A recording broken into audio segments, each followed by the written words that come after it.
Here we go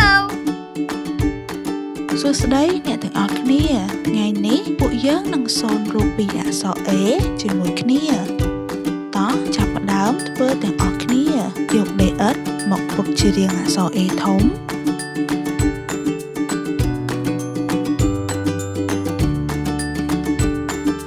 រួចយើងធ្វើចង្កូមត្រង់លងមាត់ធ្វើភ្នែក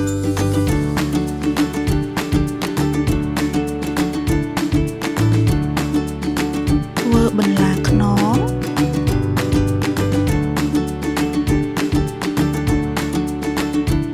រួចកុំចូល